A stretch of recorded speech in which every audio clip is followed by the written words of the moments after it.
এটা আমাদের হাতের টিকিট। সাংবাদিক ভাইরা যখন জিজ্ঞেস করেন যে আপা কি আসলে আসবে মাসুদ ভাই, আমি বললাম যে ভাই টিকিট কি আমার হাতে, টিকিট তুলে যাওয়ার সময় আমাদের অনুমতি নাই, আমার মনে হয় আসার সময় অনুমতি নেবেন না। তবে এইটুকু বলতে পারি, উনি যাবেন বলছিলেন চলে গেছেন, আসবেন বলছিলেন উনি আসবেন, এটা নিশ্চিত থাকে। আর যদি আসেনি তাহলে ওনার দায়িত্বে আসবেন না, বাংলাদেশের জনগণ এবং রাষ্ট্র দায়িত্ব নিয়ে আসবে এবং ফাঁসির কাস্টে ঝুলাবার জন্যই ওনাকে নিয়ে আসবে।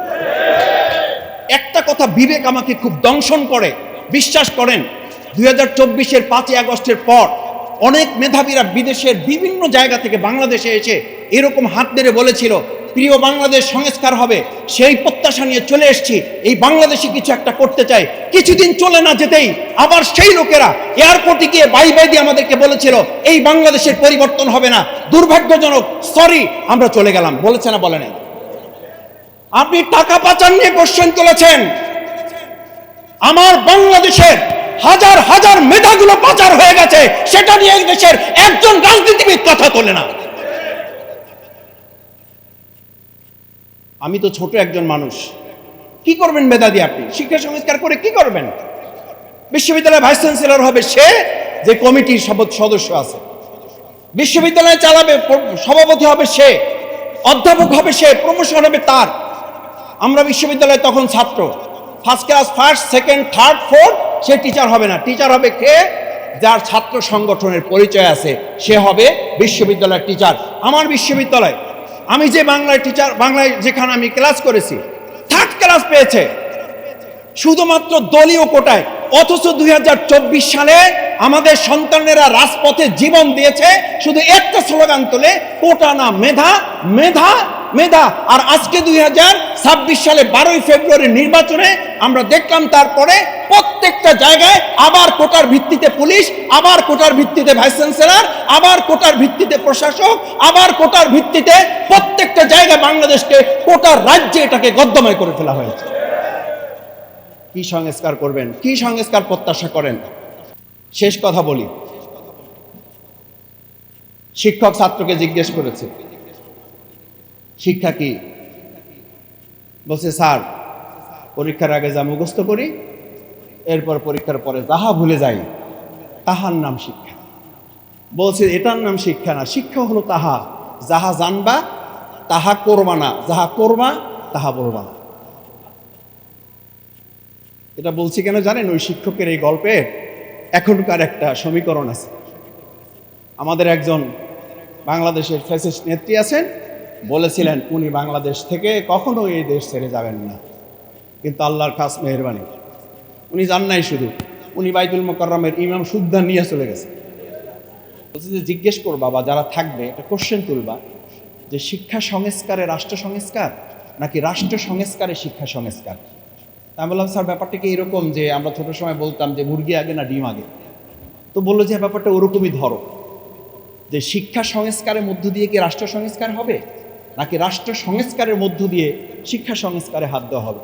আমি বললাম স্যার আমি কিন্তু শিক্ষা সংস্কারের মধ্য দিয়ে রাষ্ট্র সংস্কারের পক্ষে। তো তখন উনি বললেন যে তোমার এই কথা সত্য, কিন্তু রাষ্ট্রে যারা বসেছিলেন 55 বছর এবং এখন যারা আছেন তারা এই কথার পক্ষে না, বিধায় তারা রাষ্ট্রের অবকাঠামো এবং অন্যান্য সুরক্ষা খাতে যত বরাদ্দ দেন ঠিক তার চেয়ে বেশি বরাদ্দ দিতে স্বাচ্ছন্দ্য বোধ করেন না এই শিক্ষা খাতে। এর মধ্য দিয়ে বোঝা যায় যে তারা আগে রাষ্ট্র ঠিক করতে চান, তারপরে শিক্ষায় হাত দিতে চান, যেটা পৃথিবীতে কোথাও সম্ভব হয় না, এই বাংলাদেশে এটা সম্ভব হবে না। দেখেন 195টা দেশের মধ্যে বাংলাদেশের গ্লোবাল নলেজ ইন্ডেক্স যেটা আছে, সেই ইন্ডেক্সে আমরা কত আগাইছি মানে এই যে আমরা 195টা দেশের মধ্যে এখন 122তম। একটা করতালি দিবেন না? ওই যে আমাদের সম্মানিত ওয়াইজিন কিরামগণ, তাও কিন্তু করতালি দিছেন আপনারা। ওই যে ওয়াইজিন কিরামগণ বলেন মাঝে মধ্যে সুবহানাল্লাহ, এখন বলবেন না, বাড়ি যেয়ে বলবেন। তো 195টা দেশের মধ্যে আমরা 22 নম্বরে আছি। আর কত অগ্রগতি হইলে, যে ছেলেকে জিজ্ঞেস করছে বাবা রোল কত, তো বলছে যে আমার রোল হলো 36। বলছে ছাত্র কত? 37 জন। বলছে বাবা অনেক ভালো করছো তুমি, মাত্র একজন বাকি আছে, একে ওভারটেক করতে পারলেই তো তুমি ফার্স্ট। তা আমরা তো 195 দিকে আগাচ্ছি, আমরা তো 122 থেকে 121, 120-এর দিকে আগাচ্ছি না। দেখেন তারপরে আরেকটা বিষয় আমি উল্লেখ করি, গ্লোবাল ইনোভেশন উদ্ভাবন হয় না কে বলছে আমাদের দেশে? লজ্জার কথা, বোনেরা আছেন, আমার শ্রদ্ধেয় শিক্ষক মুরব্বীরা আছেন, তারপর বলাই লাগে। এটা কোনো রাজনৈতিক কারণে বলছি না। সেদিন আমি আসতে আসতে একজন বলছেন যে ভাই আমাদের দেশে আবিষ্কার নাই, ইনোভেশন নাই, ক্রিয়েশন নাই, ক্রিয়েটিভিটি নাই। কে বলছে? আগে চাঁদা টাদা তোলার জন্য গুলি করা হতো। আমাদের দেশে বলা হয়েছিল দুর্নীতির টুটি চেপে ধরা হবে। এখন তো দেখছি যে ইনোভেশন হয়ে ক্রিয়েটিভিটি ডেভেলপ করে এখন অন্য কিছু চেপে ধরা হচ্ছে। তো ইনোভেশন নাই কে বলছে? ইনোভেশন তো আছে, ডেভেলপমেন্ট তো হয়েছে আমাদের। কে বলেছে হয় নাই? তো এই আপনি গ্লোবাল ইনোভেশন ইন্ডেক্সে আমরা 134তম, 122 থেকে আমরা 134তমতে ইনোভেশন সেক্টরে আমরা আগাইছি। এরপরে আরেকটা জিনিস আমি আপনাদের বলি, global innovation index human capital and research, আমি ছোট একটা পিএইচডি করেছি।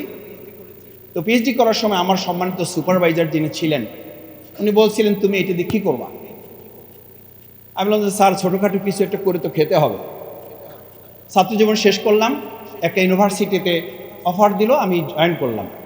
কিছুদিন যেতে না যেতেই ম্যানেজমেন্ট বোর্ডে আমাকে ডেকে বলল আপনি ছাত্র শিবির করতেন? আমি বললাম জি স্যার, আমি ছাত্র শিবির করতাম, সাধারণ একজন কর্মী ছিলাম।